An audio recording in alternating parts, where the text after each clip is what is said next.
Welcome back to Impact Quantum, the podcast for the quantum curious. This episode, Vigne and Candace Gillhoolley dive into the latest whirlwind week in quantum computing from Microsoft's bold claims to global collaborations pushing the field forward. They explore the ever-evolving landscape of qubits physical, logical, and even virtual, and debate which quantum technology might take the lead. Plus, a sneak peek at an upcoming conversation with the Israeli Quantum Computing Center. Get ready for insights, a bit of banter, and of course, a few Schrödinger jokes. Oh, and this episode is rated 2 Schrödingers. Let's get started. But first 10 seconds of dubstep.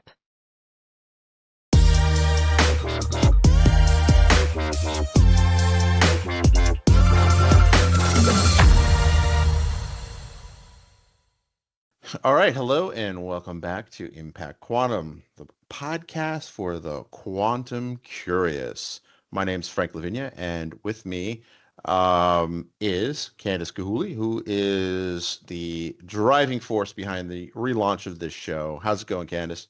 It's great. Thank you so much for asking, Frank. I'm really looking forward to talking about the topics we have today. It's been a crazy week in the quantum space. I mean, in the span of the last 7 days. So if you see me making faces and stuff like that, it's nothing personal to anyone on the stream or this. I hurt my back Sunday night, and I ended up flying, which wasn't too bad. But when I came home, I overdid it and kind of hurt myself. So I'm a little bit like moving slow today, but there's been a number of announcements, right? Microsoft probably being the most notable one. And if you subscribe to Frank's World TV on YouTube, you'll see that I had Bailey kind of create a little intro video on it. I also posted a bunch of stuff on franksworld.com.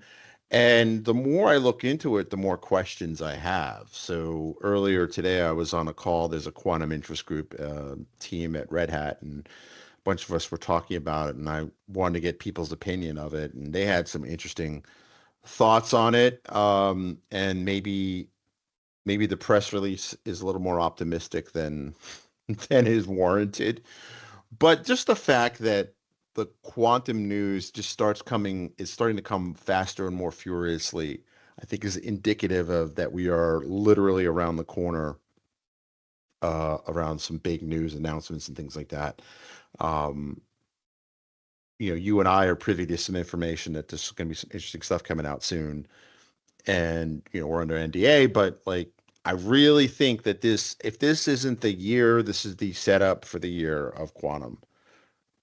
What do you think, Candace? I totally could not agree more. And the more conversations I have with folks in the quantum space, both on what I talk about as the super technical side, which is the physicists, with the engineers, people who have applied physics degrees and they've gone into quantum and quantum devices.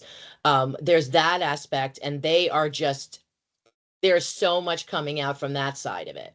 And then the other side, which is the curious side, right? Which is understanding that quantum is the next step.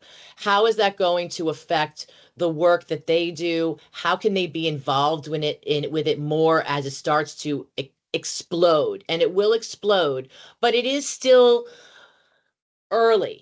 Like the real, science behind making this happen is not all solved and zipped up yet. And that's why it's such an exciting time, and you get to be really optimistic, and you shouldn't be skeptical, but you do have to understand a little bit more about what's happening to see why this might take a few more years than we're all, hoping that it will. Well, I mean, we've all grown up kind of all spoiled that, electronics. So like one of the things, and we're going to get into this in a little bit, is kind of the technology behind quantum computing, right? And it turns out that, whether it's your iPad, your iPhone, your laptop, your Zune, right? Like anything that you have is electronic, right? Which is like, of course, like, it's called electronics. And a lot of that is because literally there's a little maze. I'm oversimplifying this, so electrical engineers and chip designers are probably going to give me trouble, send me hate mail for this. But ultimately, chip designers create these mazes for electrons to kind of run through or not run through, right? And it's all more or less silicon, right? Which is a semiconductor, which means it can both conduct electricity and not conduct electricity, right? That has been pretty much settled since at least the 60s, right? That's the standard in which things are built. With quantum, there's more than one way to build a quantum system, right? So there's ion traps, right? Where you're measuring ions and how they interact with each other. I think that's how it works. Not totally clear on that. But there's photonics, which is you're basically using light particles to measure these quantum states. There's topological qubits, which Microsoft has the backbone of their research. And there's probably at least half a dozen more and that are technologies that are promising, and there's probably a dozen more ways to do it too that we've not really heard about or that have potential in and of themselves. So the whole notion that that this technology is settled or zipped up and wrapped in a bow, as you put it, is not. We're not there yet, right?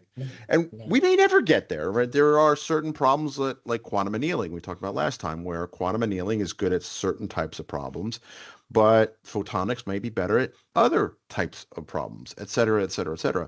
So we may end up in a world where there's no one clear winner, like we had with electronics, and there's no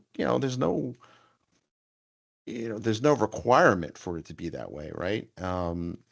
It'll be interesting to see how this will work out, right, over the long term. I still think we're a ways away from your iPhone having a quantum chip in it, right? Although supposedly there are some versions, I think, of a Samsung phone that have a quantum or quantum inspired chip attached to it. It's not But to actually. what end? But to what, like right now, to what end? Like, there's nothing else that's I think it's mostly hype, and it's mostly, if I had to guess, it's mostly to get away from pseudo random number generators, okay. which I know is a mouthful. And we are going to reinstitute the, how many Schrödingers this episode is type thing. So this would probably be 2, because I did say pseudo random number generators. So whenever you generate a random number on a conventional computer, classical conventional, it's not really random, right? It just appears random. It's pseudo random. It's fake random, which is a fancy way of saying that if you really, really knew what you were doing and you really had access to enough compute, you can predict the next random sequence. There's actually an interesting story about a guy who worked for a casino gaming company that was able to reverse engineer. And it was a whole, like, Unsolved Mysteries episode, like History Channel, like documentary about this guy, where he couldn't do it in Nevada. So he ended up going to New Jersey, to Atlantic City with his friend. And they had like this radio set up, and it was way before Bluetooth. It was early 2000s. So they had like this whole, like, this guy had this crazy looking thing that was actually a radio. And the guy was in a hotel room with his laptop figuring out the random stuff. And they got caught mostly because they were very careless. And like literally the guy sat down in front of I think it was a Keno machine or something like that. And he was able to figure out what the next like 5 numbers were. And he solved it within the first 5 minutes which then, because statistically it was supposed to take, millions of years for anyone to randomly get it. So for somebody to sit down and get it right away, they immediately got suspicious. But that's an example of, if you kind of know what you're doing, you have access to enough compute, and you have you can predict the next sequence in a random number, which of course is truly not random. Does that make sense? No, absolutely it did. And and it was still interesting, There you right? go. There you You go. It gotta didn't get watch um you gotta watch the documentary. I'm pretty sure it's on YouTube. okay. Um I'm while I'm rudely typing while I'm doing this, I'm trying to find the story because I totally want to put it in the show notes because it's just it reads kind of like half like a comedy and half like a cyberpunk thriller, you know. Ooh, I like that. I Because like that. it's really interesting because his friend didn't bring his driver's license, so like he checked in the hotel under his passport, which immediately, it's Atlantic City is not Vegas, so it probably doesn't happen very often. So like all these things like kind of like made people. He raised a lot of like red flags, so it was kind of like, and it was a whole lot to the story about that. That's awesome. Like, I have no problem that I don't think it's rude that you want to find the information.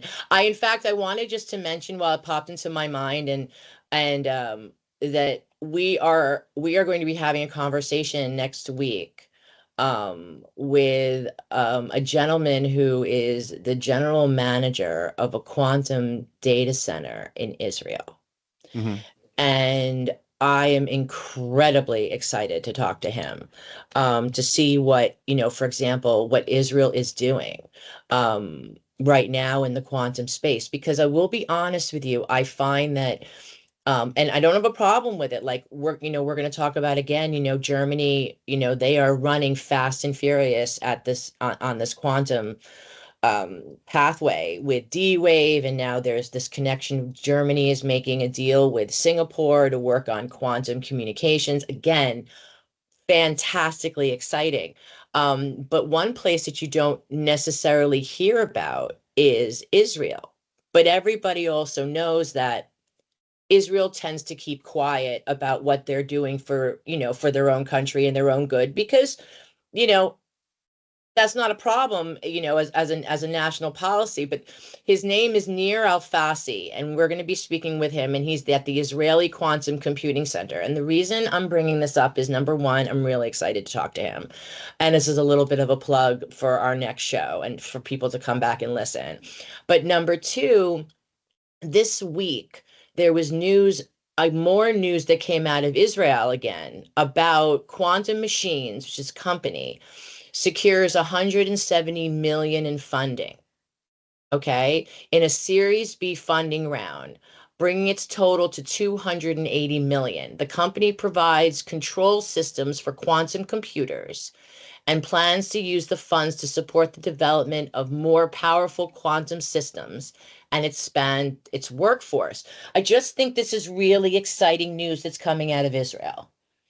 And in the race, everyone's going to call it in a race for quantum supremacy.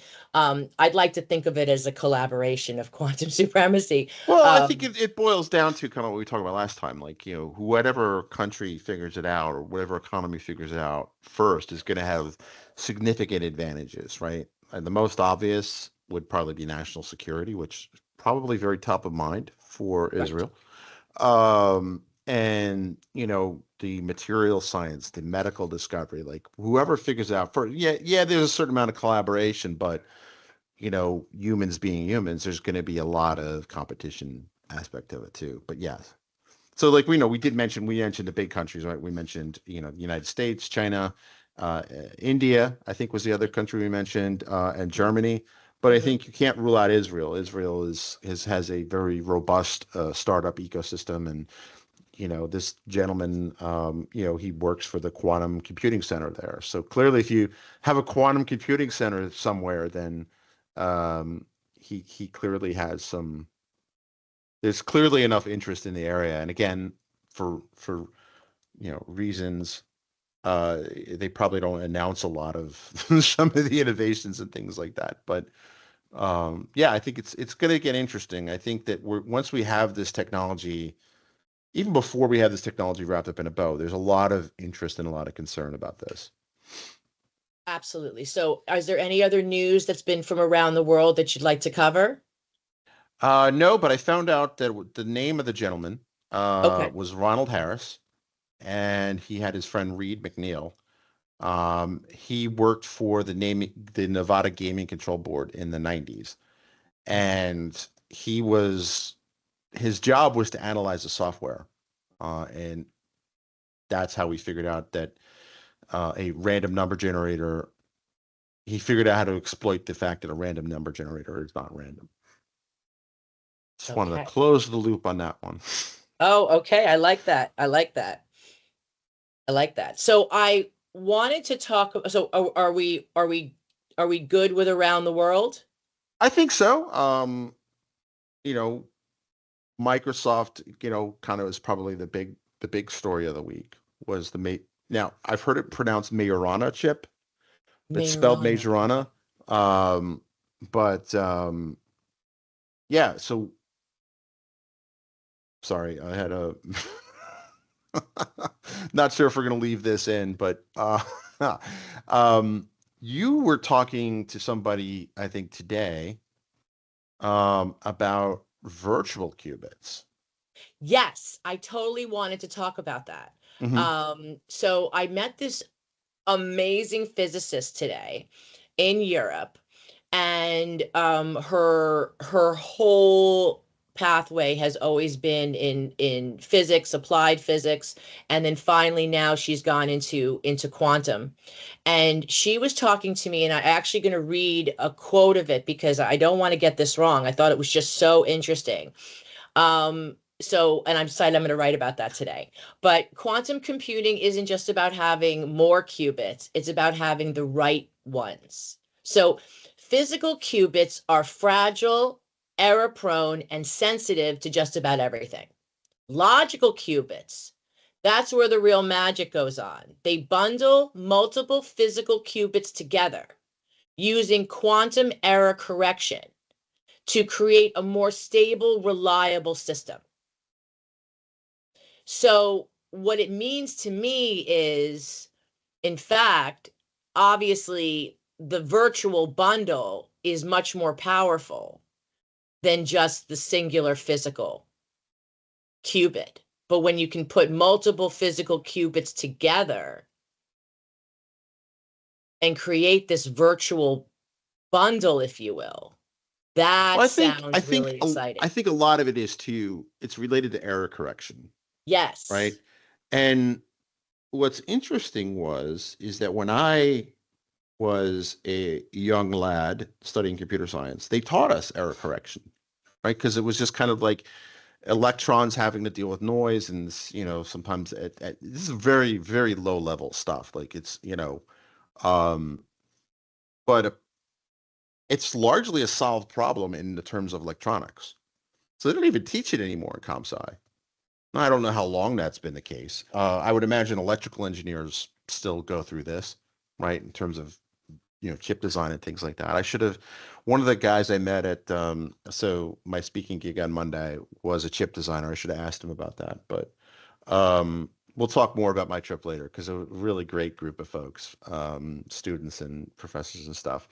But they don't really teach that anymore. So the whole notion of error correction is largely I wouldn't say a forgotten skill, but an atrophied skill for people who deal with electronics or certainly computer science, right? It doesn't really come up anymore. But with quantum systems, errors are a much bigger deal. It's a huge deal. It seems to be one of the major blockers. That's exactly what I was going to say. Go on, say more. No, so that and the whole thermal thing where you have to get something down to almost absolute zero. That would probably be the other blocker. But I was on a call today actually, and it was like, no, that's not that big of a deal. I'm like, really? But the error correction, this is why, so again, it's been a while since I read into this, so things may have changed, but a big part is you have the number of physical qubits that you have in your system. Correct. But that doesn't mean anything because some of those qubits may not be reliable. So that's what these logical qubits are, the ones that you actually use. Now, virtual qubits are kind of somewhere in the middle, and I would love to have someone on the show. It's an open invite to anyone who wants to talk about this. But virtual qubits are not exactly the same as logical or physical. They're kind of somewhere in the middle.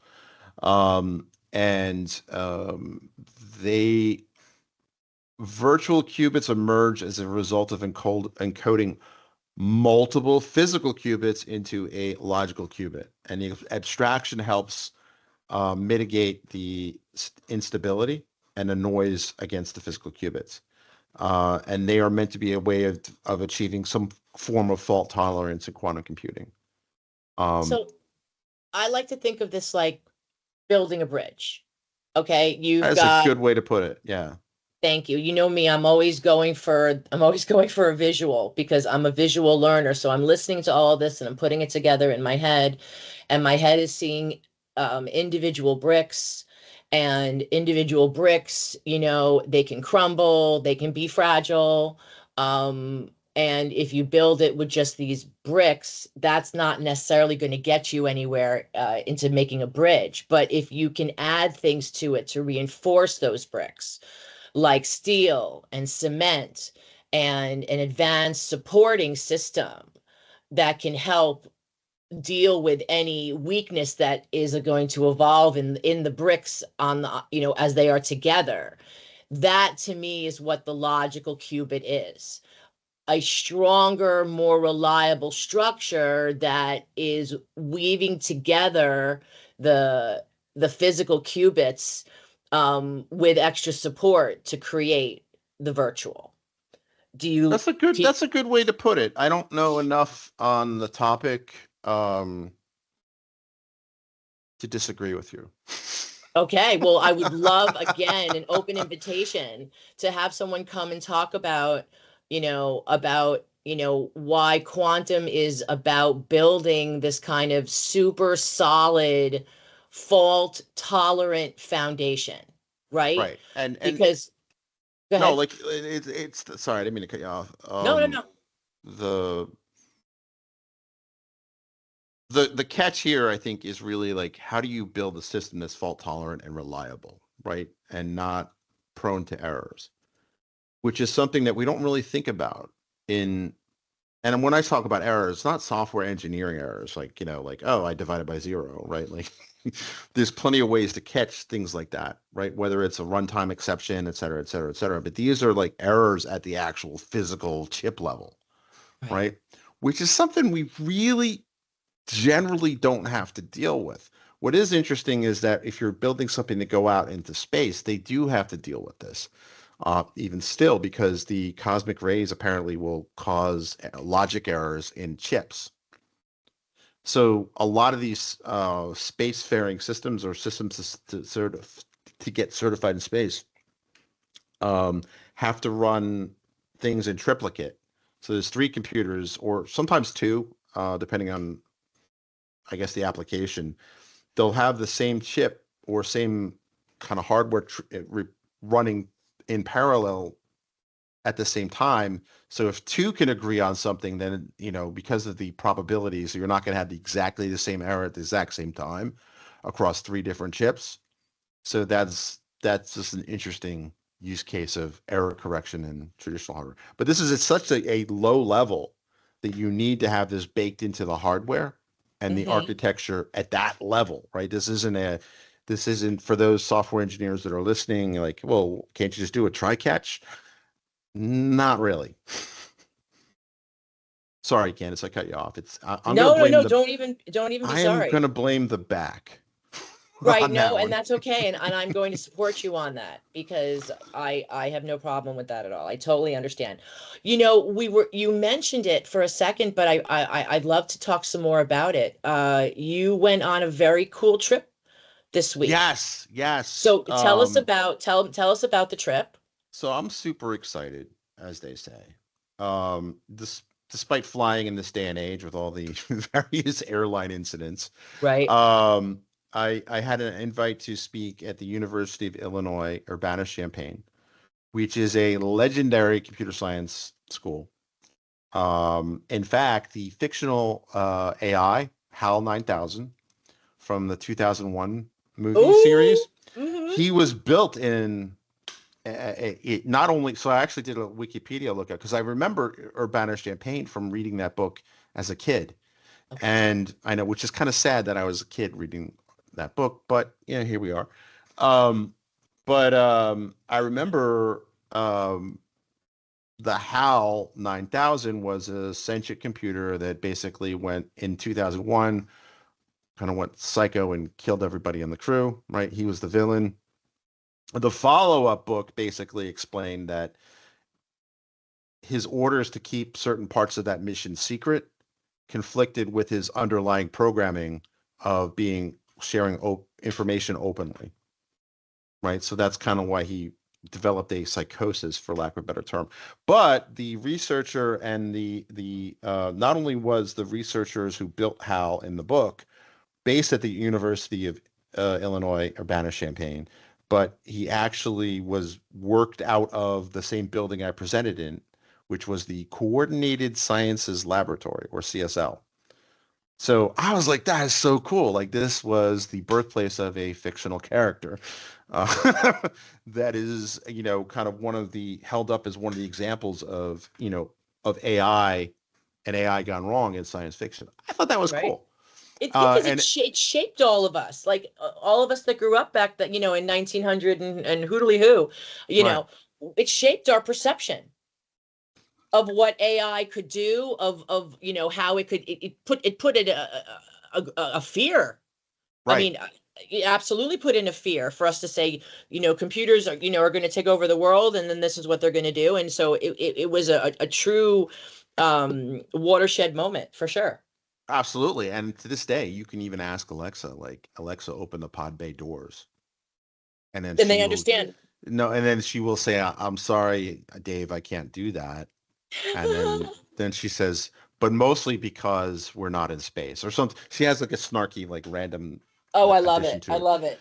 So, but I mean, you're right. I mean, if you think about, and this is something Andy and I were thinking about doing for a while in the other podcast, Data Driven, was kind of like an AI film festival, right? Like where, we pick movies that really kind of has cemented this, right? And how we would do that, the logistics of it, I don't know, but I mean, but anyway, it's kind of like 2001 would clearly be one of those movies.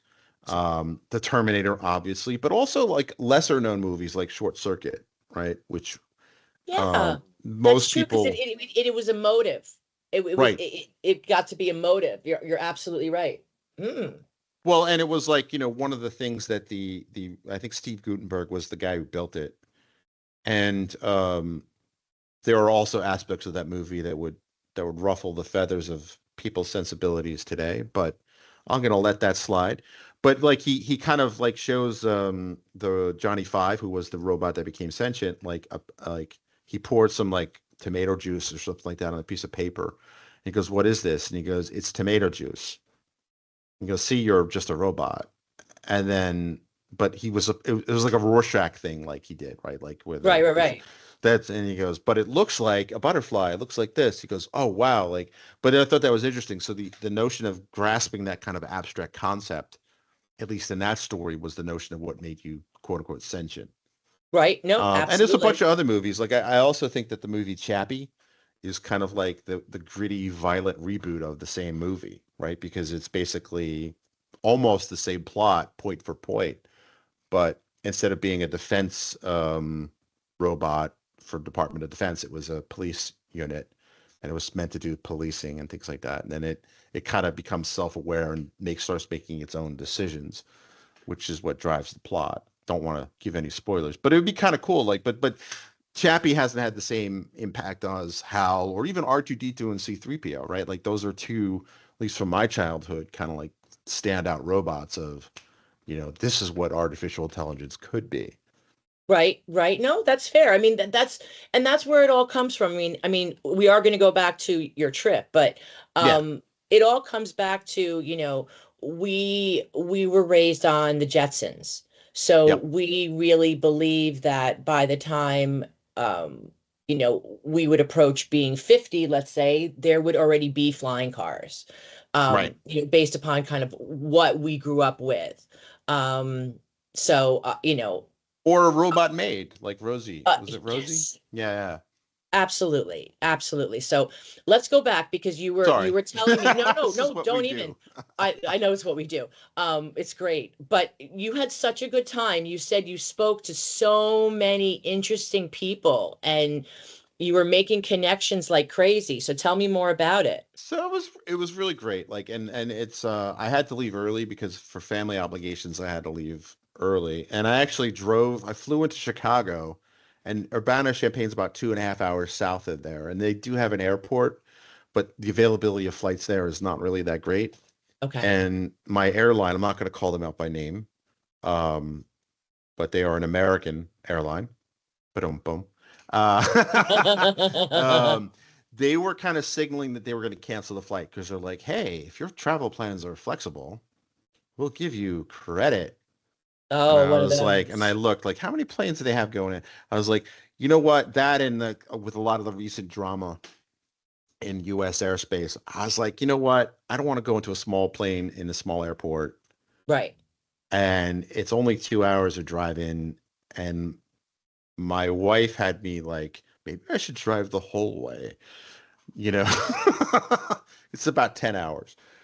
Right. So I was like, you know what? The best compromise is go into from Baltimore to Chicago and then rent a car and drive down, which was great. Like it was, you know, pretty easy drive if you time it with traffic. And I got to experience a proper, um, drive through the prairies. Like literally, like I think I was telling you, like there's no hills, Nothing there. like Just no hills at flat. all. Like you could look to the horizon in any direction if there wasn't a building in the way. Hardly any trees too, which I thought was interesting. Um, and but very windy because there's nothing really to stop the wind. Uh, Yeah, well, that's usually what happens when you're on flat plains like that. Like I remember yeah, going to see football games with my son, that was in the winter, and we would go, whatever, even just, 30 minutes outside of where we are in Montreal, Quebec, and the land was just flat. And when it was flat interesting. and the wind would roll across, yeah, it would depend on what direction you really went in, honestly. Like if we go from Montreal, if you go west, and you hit like the 401, like it's just like hundreds of miles of flat. Oh, I did not know that. Like my experience of Montreal, the family lived in kind of on the island, Right. which has the giant Mount Royal in the middle of Okay, it. well, yeah, And downtown. Right. then I'm on that same island, but I'm all the way on the west side. But downtown, okay. Mount Royal, yeah, the topography But is to the east, mountainous. it's kind of hilly on the east side, right? Like Right. off the island. Okay, that's what I thought Abs because that's Yeah. all of my experience. They either lived on island or like near downtown or kind of um, east of the river. Right. So And like I did not know everything. that it was that Yeah. flat. And when But you yeah, say football, do you mean like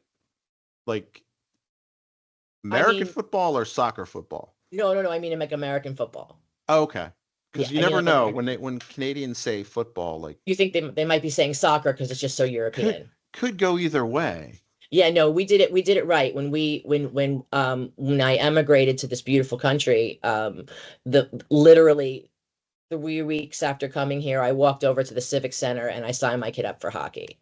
And I Nice. said, if we're gonna live in this country, then baby, you got to play hockey. Like you either a hockey family or a skiing family. And I decided I wasn't wealthy enough at the time to be skiing family, so I went for hockey.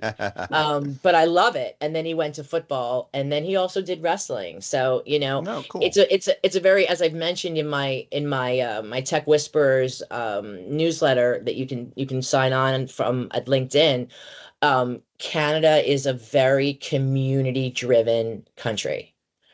It's all about joining, and like everybody becomes part of something because there's just so many different things that you can find yourself any kind of group of people that you want. You know what I mean? That's why I think people don't go crazy in Canada in the winter. Like it's I my think like they today. kind of have to. Oh That might yeah, be like an adaptation for it's a many survival years. thing. Yeah, And I because you would know what? also add that as a Got native it. New Yorker, you would have felt like you immigrated, whether it was to a foreign country or outside of the New York area. It would have feel like an immigration. Right, because when you're born in New York, like people say to me, you know, what is your citizenship? And I said, I'm from New York. Right. I don't ever think of saying American. I think of saying I'm from New York. And that's a Yeah. very New Yorker mentality. So they're like, well, where have you, I said, so I travel, I travel now and between New York and Montreal. Well, Right. even like I feel like when I left New York, I did live overseas, but like when I left New York permanently like 20 years ago, I still feel like I'm an immigrant here, like in Maryland and in Baltimore. Like 'cause it's still not like I don't know how to describe it, but it's just kind of like you just feel it's different. And it's different good because, otherwise I wouldn't have stayed, but um My friend is from Maine, and she's like, mhm, until you've lived there for 20 years and buried a dog, like you're not really a Mainer. Like you're not right. from there until like there's certain things that you've been there long enough for. But yeah, I mean, I definitely picked the one different country in the world where I could go and I could speak my language, Right. relatively speaking, until, now. But that's a whole nother episode about language Whole other laws in percentage. Montreal, Quebec. Don't Right, get me right, right, started on right, right. that. But what I did want to mention, I have a oh, lot of funny stories about that, but go ahead, sorry. oh, please, you don't even know like what I go through on a daily basis if I have to then start speaking my French. And then if I have to start speaking my French, that is just never going to go well because I will I will understand mostly what you're saying. I just can't say anything back to you because it won't come back to me fast enough in any particular tense because I'll hit all the tenses. Do you know what I'm saying?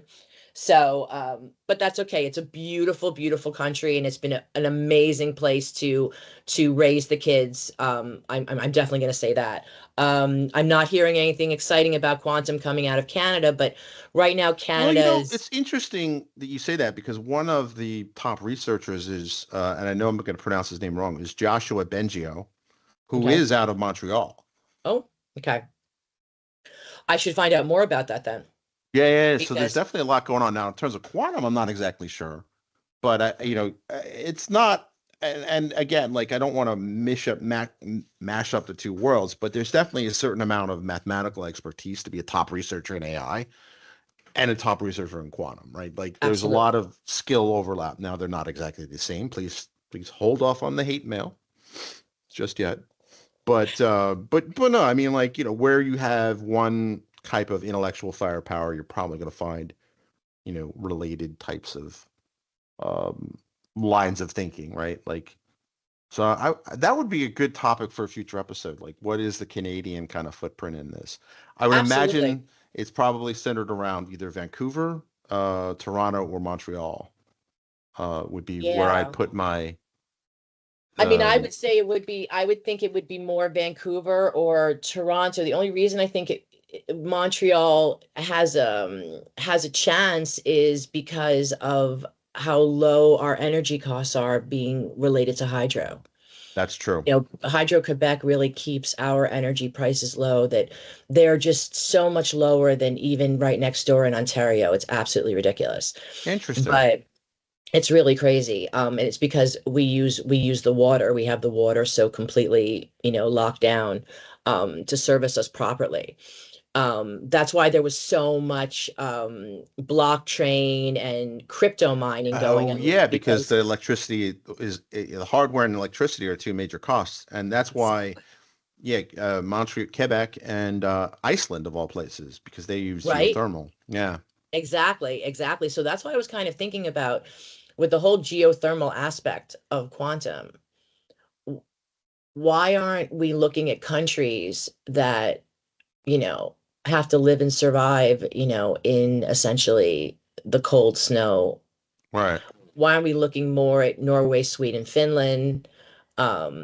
Why are we looking more at Greenland, right? If these are places that naturally are, and I don't know if that's a factor or not. Yeah, I don't Um, know. That's a good question because I mean that is a good question. Like, what would that look like? right? Um, because as cold as it gets on Earth, it's still not like absolute zero cold where a lot of these quantum systems have to be at, like Right. I absolutely like mean, 2 or 3 you have Kelvin regular or something. people, like you've got regular people here in Montreal who've existed in -30 for an entire month. Right. No, it's true. Well, look, And we whenever just, I would complain about how cold it got as a kid in New York, my grandfather would always point out how much worse it was when he had it when he lived in Montreal. oh, So, wow. It's But it's humbling. Yeah. yeah, so it's funny. Like, so I have a French last name. So whenever I'm in Montreal, it's a very common name up there, actually. Yes. There's Rue Lavigne and stuff like that, and I don't even pronounce it the proper way. I go by Lavigne, but that's another story for another show. But like when I was when I was in Vegas a few weeks ago, I was at talking at the Red Hat event. Like some folks from um Switzerland and France were there, some teammates from there, and they're like, "Hey, you have a French last name. Do you speak French?" And I was like, "Well, I know all the bad words because my Yeah. grandfather, he wasn't a sailor, but good Lord, could he curse like one." And so like I know all the bad words. And like I could kind of follow, like you, I can kind of follow it. I never really formally studied it, but like I would just know from like older family members when they would talk, usually they would switch to French to use profanity. So they were thinking of us. Uh, so I would know all the bad words and stuff like that. But for the most part, I wouldn't call myself fluent now. I did live in Germany, so I do speak German. So Well, German and English are they say that if you have one or the other, you can learn the other language fairly easily because it seems to kind of follow the same type of structure. Just like, yes, like I it's never not a, understood who and whom and all that until I right? studied German. Then it made some sense. Isn't that interesting? Yeah, That's like wild. I never got that in my head as a kid, but when I studied German, I'm like, oh, so that's why, right? It's kind of like English has lost a lot of the structure that German still has because they both are Germanic languages. But the fact that the structure doesn't really exist in English makes it look like why would you even do that? And then when you see it, like, oh, that's why. But maybe I'm just dense. That's entirely a possibility. Well, as long as we're trying not to be dense about quantum, there we That's go. right. That's There you our go. wraparound. There we That's go. you go. No, and I think for those that are quantum curious, there's not a lot of people in this world that fully grasp quantum mechanics. In fact, I think it was Richard Feynman, who's an interesting character in and of himself, famous quantum physicist, and he said if you think you understand quantum mechanics, you don't understand quantum mechanics. Like this is just hard stuff to get your head around. So if you're Because then studying, once you realize how hard it is to understand, you understand that you can't understand it. Like it's just yes, so much deeper by, exponential additional layers. it's Like it's also just it's counterintuitive to the normal world we see. And like one of the, I forget who said it, but it was basically the idea that once you get down to the subatomic level, reality is made up of stuff that we can't really say with 100% confidence that that stuff is real. I mean, for me, one of the things that always fascinated me about quantum mechanics and by extension quantum computing is it really bridges that world of philosophy and science, like hard science and philosophy, right? And some people say maybe it's a little too much philosophy, but once you get to a certain point, like what what does it all mean? And my back's in way too much pain to get. Maybe if I take some painkillers, I'll be in some kind of metaphysical I was gonna state. say, my But kid right now is studying for his philosophy midterm. Like, mhm, I think that I should hook you up with him there to you find go. out what it all means. I went to a Jesuit high school and Jesuit college. Philosophy was kind of forced upon me. But that's important, honestly, because that creates critical thinking from Well, very early on, and critical thinking is just not something actually they teach anymore. now Um, I appreciate it. At the time, I didn't. But well, no, but we never appreciate while we're doing it. We only appreciate afterward, right? Like when I tell my this is kid how true.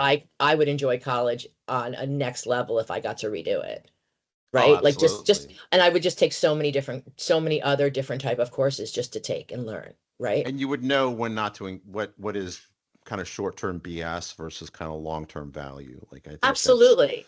yeah. Absolutely. That's why they say it's all wasted on the young, but that's okay.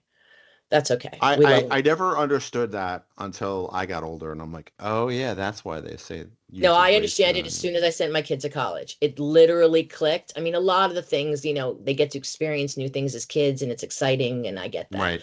But when I stood on campus with him,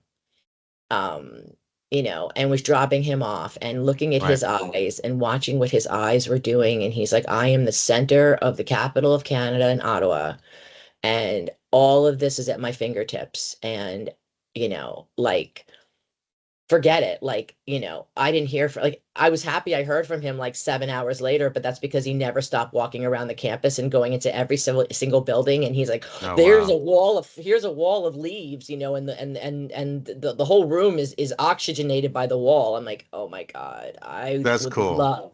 How cool is that, right? Well, it's funny, like, and this is I'm not at that stage where I have a kid in college, but I have a No, freshman right, in high yeah. school, but who's into robotics.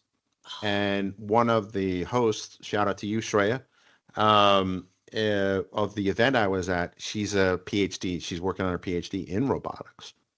Oh, And I'm like, no way. And I'm like, oh, it makes sense that they would have a big program. So, like, I'm also kind of in the back of my mind looking at the campus like, oh, my oldest could go here. Like, I mean, and it's only a 10-hour drive, which, if I wanted to It's go see him, doable. It's not it's great, but doable. it's doable. And then you just sleep over that night. You know what I'm saying? Right. And but absolutely. That's the thing. You start looking at, like, yeah, look at the new opportunities, and I can kind of touch it Right. a little bit, like, and be part of it. So, no, I love it. And that's actually, again, what I find so incredibly exciting about quantum is that it's something that's going on in technology. It's something that's going on, that is not just locked away to the engineers and the super technologists. And not Um, anymore. I think it's fair to say if you wanted to criticize it, like that was the case. okay, but then But that's not happening at all anymore. no, I would say I mean people will debate when this switchover happened, but certainly certainly since the last year or two, I think it's really become more and more, mainstream. It's not mainstream yet, but I think it is. But like if you go back far enough, anything was initially kind of just for the scientists and engineers. Even the internal combustion engine was at one point, Henry Ford and a bunch of tinkerers in the back of their yard and chemists and stuff like that.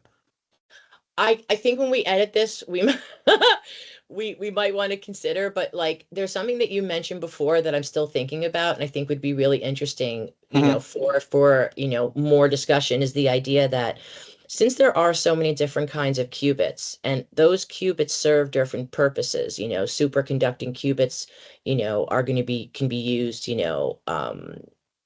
it can be used for one purpose, and then you have ion capture that can be used, like, for education and diagnoses of neurodivergence. Wouldn't it be wouldn't it behoove to have major players all kind of own their own? One of them is the one that owns the photonic, and one of them is the one that owns the ion capture, and the other one owns superconducting. Like, just one company, Google, Microsoft, That, IBM, have to have that's a qubit good control of everything.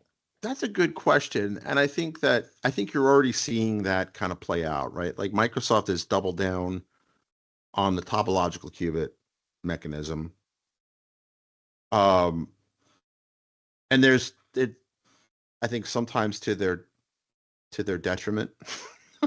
Right? I know that topological qubits, they're kind of hard to control. They're kind of like herding cats. Okay. And a lot of the work that they've done has been really groundbreaking because the initial paper that they had based a lot of their technology on turned out to have a math error, which really kind of slowed them down for a number of years. Okay. Um, which some people will talk more openly about that than others. But the short of it is, they picked a very difficult task. I don't think even they thought it would be as difficult as it turned out to be. And then there's other, approaches. I'm not sure what Willow uses. Willow being Google's computer. Oddly Hmm. enough, also the name of my new puppy. So I'll chalk that up to fate. And then there's photonics. I think photonics personally, I think photonics has the most kind of legs going forward for a number of reasons. One, you don't need as cold a temperature to do it, right? To get something down to superconducting capability, you have to cool it down to almost absolute zero. So I would say I think photonics are probably going to win out over the long term. And Okay. I mean over the long term, like decades, like 50 years, right? But Like it'll become like uses for it will come out faster, I or think that so it because has the a chance, longer tail. I think, I think because of all the technologies I've seen, and again, I could totally be wrong. And if I'm wrong, let us know. Come on the show and tell me how wrong I am. People love telling me how wrong I am, right? My wife certainly does. He loves to Um, be told he's wrong, and then well, I we have wouldn't more say I love conversation. it. But then it creates, honestly, anyone can blow sunshine, but when they tell you what's really going on, that's the exciting That's conversation, and that's right? the whole point. Like that's the whole point of podcasting, live streaming, and all that jazz. But it looks to me, based on my what I can kind of see, is that the real thing I think would be a big advantage for quantum computing is you could do it at room temperature or server room temperature, right? Which is basically not cooling it down to a ridiculous degree. It looks to me like photonics could pull that off before anyone else. Okay. That's kind of my gut feel, and kind of my impression. Right now, I think it still does need to be super cooled and all that, but I just think that that has more potential. Now, I could be wrong. And, again, I don't like being told I'm wrong, but Right. it's better to be told you're wrong than live in wrongness. But that's what I personally think. I think that has the most, you know, that has the most potential. Now, I could be completely wrong. There could be some new material discoveries and things like that we have not yet discovered that could make it, maybe emulating a quantum computer on traditional hardware is going to be the way forward, Okay. right? Um, I know that is a viable option for a lot of scenarios. Although when we spoke to one particular startup founder, he's not a big fan of simulating quantum. Right. And he has his reasons. Some of them I understand, some of them I don't. But long and short of it is that this is still a developing field, and anyone claiming to be an expert on all these systems, you have to look very suspect. Even I would say I'm a quantum enthusiast. I wouldn't say I'm an expert on it, but kind of my Monday morning quarterback, you thought on this is that photonics is the one I think could pull off room temperature before anyone else. Okay. That's just my gut. And if I'm right, well, I'd like to hear I'm right. But if I'm wrong too, definitely let me know if I'm wrong. Yeah, we invite you on to come and talk to us, educate, explain. This is what's so exciting about podcasting and about what's going on in quantum right now. And it's wide open and Yeah, very exciting. the future literally is wide open. This is like, imagine if you lived during the 60s and the transistor had just been built. Like, I think we're like at that stage of it, right? Because at one point, building a computer involved vacuum tubes and custom wiring these things all together, right? And IBM was really the first one to make, if not the first one of the first ones to like make it so like, no, you can buy this and assemble it on your own in your own basement, your own server room, and kind of do it. It's no longer a science experiment. And I think we're Mhm. just on the cusp of this being from a science experiment to something that would be an actual proper product you can buy. Absolutely. Now, D-Wave would say, no, no, no, we're already there. And I would say, yeah, I mean, we're already there, but that's quantum annealing, and that's suited for one type of thing and not everything. But I Right. think I think the watershed moment is going to be there'll be two watershed moments, I think. And stop me, Candace, if I'm talking too much. One is breaking the RSA encryption, I think is going to be a big watershed moment. And two is going to be when you have a general purpose quantum computer that, it can do everything or most everything that you would expect a computer to do whether that's a hybrid system, whether it's going to be like traditional classical computers, in addition to a GPU, you'll have a QPU like plugged into it somehow. I think that's going to be the other watershed moment. Okay. When that'll happen, I can't say, but I don't know. I don't think anybody can really say right now. I just think that we just keep on being excited about the constant innovation and, see where, if it excites the players to kind of race against each other, then whatever works, do it. And let's see where this can lead. I have my own personal sectors that I want to see major advancements in.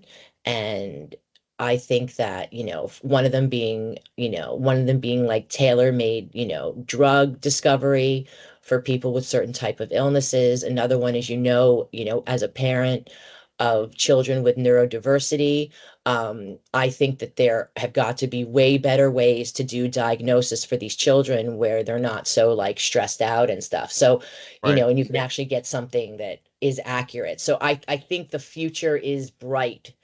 And it's exciting, and the more players involved, the better. And, having people all kind of pursue their own sectors, and if it's in photonics or it's in semiconducting or it's in ion capture, I say go for it and keep pushing, because it's only going to make the world better. And it's going to make how people in the world are treated. They're just going to be treated better.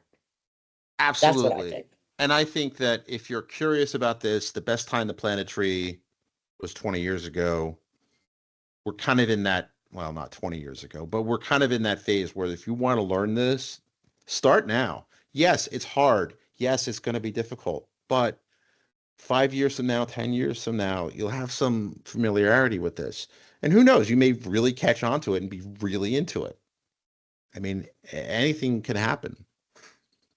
Absolutely. So I think stay curious, right? Stay open-minded to exciting new technology, and come back week after week and talk to us. Absolutely. And if you can't get enough, you can always go to impactquantum.com, and there is a link there to join our mailing list where we're going to start sharing stuff there. If you go to impactquantum.com, all the way in the upper right, there's a button that says join. It'll take you to a form. You can sign up for a mailing list. That's it. So yep. I'm Candace Gillhoolley, and I think this has been a great episode, Frank. I agree. I'm Frank Vigne, and we'll let Bailey finish the show. That's a wrap for this episode of Impact Quantum. From the latest quantum breakthroughs to the ongoing debate over qubit supremacy, we hope we've sparked your curiosity, and maybe even left you with more questions than answers, because, let's be honest, that's kind of how quantum works. Be sure to subscribe, check out impactquantum.com to join our mailing list, and stay tuned for next week's deep dive into quantum innovation in Israel. Until then, stay curious, stay skeptical, and remember, quantum computing is like Schrödinger's cat, both the future and a mystery at the same time.